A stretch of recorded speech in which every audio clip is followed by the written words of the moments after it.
கர்நாடக அமைச்சரவை விரிவாக்கத்தின் போது அமைச்சர் பதவி மறுக்கப்பட்டதால் ஒரு காங்கிரஸ் எம்எல்ஏ தனது பதவியை இராஜினாமா செய்துள்ளார். இது கர்நாடக அரசியலில் பரபரப்பை ஏற்படுத்தியுள்ளது. இந்த முக்கிய செய்தியோடு இன்றைய 6 முக்கிய செய்திகளை விரிவாக பார்க்கலாம். முதலில் கர்நாடக அமைச்சரவை விரிவாக்கம் தொடர்பான செய்தியை பார்ப்போம். கர்நாடகத்தில் காங்கிரஸ் கட்சியின் தலைமையிலான ஆட்சி அமைந்து 2.5 ஆண்டுகள் நிறைவடைந்ததைத் தொடர்ந்து முன்னாள் முதல்வர் சித்தராமையா கடந்த மே மாதம் இராஜினாமா செய்தார். இதையடுத்து கடந்த ஜூன் மாதம் 3ஆம் தேதியன்று டி.கே. சிவகுமார் முதல்வராக பதவியேற்றார். ஆனால் முதல்வர் உட்பட 14 அமைச்சர்கள் மட்டுமே அப்போது பதவியேற்றிருந்தனர். இதனால் பல்வேறு முக்கிய துறைகளின் பணிகள் பாதிக்கப்பட்டு வருவதாக குற்றச்சாட்டுகள் எழுந்தன. இந்த நிலையில் பெங்களூரில் உள்ள லோக்பவனில் இன்று நடைபெற்ற பதவியேற்பு விழாவில் ஆளுநர் தாவர் சந்த் கெலாட் 20 புதிய அமைச்சர்களுக்கு பதவிப் பிரமாணம் செய்து வைத்தார். P M. Narendra Swamy, Shivaraj Tangadagi, Rudrappa Lamani, K S. Basavanthappa, B. Nagendra, T. Raghumurthy, B. Z. Zameer Ahmed Khan, Rizwan அஷர், Santosh Lad, Madhu Bangarappa, Puttaranga Shetty, S. Mallikarjun, Ajay Singh, N. Cheluvaraya Swamy, K M. Shivalinge Gowda, H C. Balakrishna, Gayathri Shanthegowda, Basavaraj Rayareddy, Vijayanand Kashappanavar மற்றும் லக்ஷ்மண் சவாடி ஆகிய 20 பேர் புதிய அமைச்சர்களாக பதவியேற்றனர். இதன் மூலம் 34 அமைச்சர்களுடன் கர்நாடக அமைச்சரவை முழுமையாக நிரப்பப்பட்டுள்ளது. புதியதாக பொறுப்பேற்றுள்ள அமைச்சர்களுக்கான துறைகள் விரைவில் ஒதுக்கப்படும் என்று எதிர்பார்க்கப்படுகிறது. மேலும் புதிய பேரவைத் தலைவராக ஜி.எஸ். பாட்டீலையும் துணைப் பேரவைத் தலைவராக ஏ.எஸ். பொன்னண்ணாவையும் காங்கிரஸ் தலைமை நியமித்துள்ளது குறிப்பிடத்தக்கது. இந்த அமைச்சரவை விரிவாக்கத்தின் ஒரு பகுதியாக அமைச்சர் பதவி வழங்கப்படாததால் அதிருப்தியடைந்த காங்கிரஸ் எம்எல்ஏ யஷவந்தராயகோடா பாட்டீல் தனது பதவியை இராஜினாமா செய்துள்ளார். அதற்கான கடிதத்தை அவர் துணை சபாநாயகர் ருத்ரப்பா லமானியிடம் சமர்ப்பித்தார். இந்தச் சம்பவம் கர்நாடக அரசியலில் சலசலப்பை ஏற்படுத்தியுள்ளது. இந்த இராஜினாமா அமைச்சரவை விரிவாக்கத்தால் ஏற்படும் அதிருப்தியை வெளிப்படுத்துகிறது. கர்நாடக அரசியல் வட்டாரங்களில் இந்த இராஜினாமாவுக்குப் பிறகு மேலும் சில அதிருப்திகள் வெளிப்படலாம் என்ற எதிர்பார்ப்பு நிலவுகிறது. அடுத்ததாக தமிழ்நாடு அரசியல் களத்தில் இருந்து ஒரு முக்கிய செய்தி.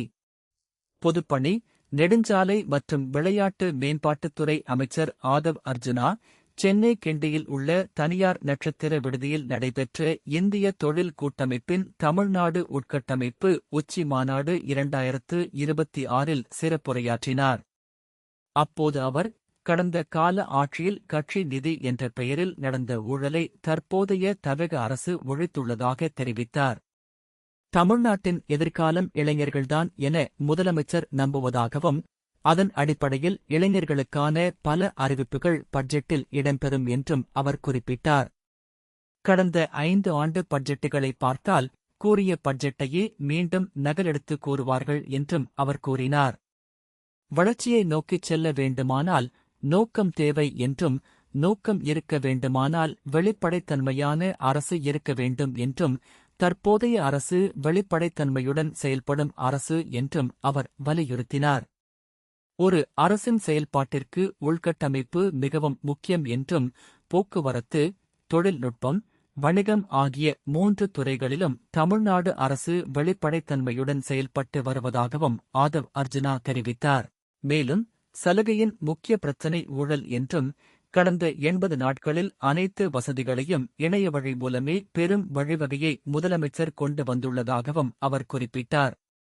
இந்தியாவில் ஊழல் இல்லாத முதல் மாநிலம் தமிழ்நாடு என்றும், ஊழல் இல்லாத தமிழ்நாட்டில் முதலீடு செய்ய அனைத்து முதலீட்டாளர்களும் வரவேண்டும் என்றும், அரசு முழு ஒத்துழைப்பு வழங்கும் என்றும் அவர் அழைப்பு விடுத்தார். தமிழ்நாட்டில் அரசு அலுவலகங்களிலோ அமைச்சரின் அலுவலகங்களிலோ காத்திருக்க வேண்டிய அவசியம் இல்லை என்றும், அனைத்து கோப்புகளுக்கும் அரசு ஒத்துழைப்பு வழங்கும் என்றும் அவர் உறுதியளித்தார். முதலீடுகளால் தமிழ்நாடு இளைஞர்களுக்கு புதிய வேலைவாய்ப்புகள் கிடைக்கும் என்றும், தமிழ்நாட்டில் 19% வேலைவாய்ப்பு இல்லாதவர்கள் உள்ளதாகவும் அவர் தெரிவித்தார். 3 ஆண்டுகளில் சிறந்த முதலீட்டை தமிழ்நாட்டில் செய்தால் 400% உள்கட்டமைப்பில் தமிழ்நாடு வளர்ச்சி பெறும் என்றும் ஆதவ் அர்ஜுனா கூறினார். வடக்கு மற்றும் தென் மாவட்டங்களில் பெண்களின் பங்களிப்பு குறைவாக உள்ளதாகவும், தருமபுரி, கடலூர், திருவண்ணாமலை, கிருஷ்ணகிரி, கள்ளக்குறிச்சி, திருநெல்வேலி ஆகிய பகுதிகளில் பெண்கள் இன்றளவும் உயர்கல்வி படிக்காமல் வீட்டிலேயே முடங்கி இருப்பதாகவும் அவர் வேதனை தெரிவித்தார். அடுத்த 5 ஆண்டுகளில் இந்தியாவை விளையாட்டு தலைநகரமாக தமிழ்நாடு மாறும் என்றும் ஆதவ் அர்ஜுனா நம்பிக்கை தெரிவித்தார். இந்த அறிவிப்புகள் தமிழ்நாட்டின் வளர்ச்சிப் பாதைக்கு புதிய உத்வேகத்தை அளிக்கும் என்று எதிர்பார்க்கப்படுகிறது. அடுத்ததாக, சமூக வலைத்தளங்களில் பரவலாக பேசப்பட்டு வரும் ஒரு காட்சி. முதல்வர் விஜய் டஸ்டர் காரை ஓட்டிப் பார்த்து ஆய்வு செய்துள்ளார். இந்த நிகழ்வு குறித்து மேலதிக தகவல்கள் தற்போது வெளியாகவில்லை என்றாலும், முதல்வர் நேரடியாக ஒரு வாகனத்தை ஆய்வு செய்தது மக்கள் மத்தியில் பெரும் கவனத்தை பெற்றுள்ளது. இது அவரது எளிமையையும் மக்கள் நலன் சார்ந்த அணுகுமுறையையும் வெளிப்படுத்துவதாக அரசியல் விமர்சகர்கள் கருத்து தெரிவித்துள்ளனர். இந்த நிகழ்வு சமூக வலைத்தளங்களில் பல விவாதங்களுக்கு வழிவகுத்துள்ளது. அடுத்த செய்தியாக, தவக இதைச் செய்ய வேண்டும் என்று சிபிஐ கட்சியின் மு. வீரபாண்டியன் வலியுறுத்தியுள்ளார். இந்த வலியுறுத்தல் குறித்து விரிவான தகவல்கள் இன்னும் வெளிவரவில்லை.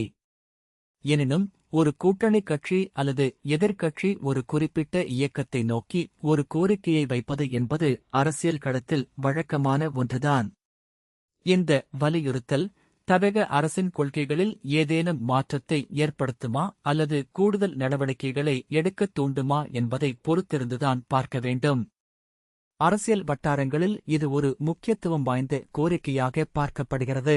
இறுதியாக, பட்ஜெட் குறித்த ஒரு விவாதம்.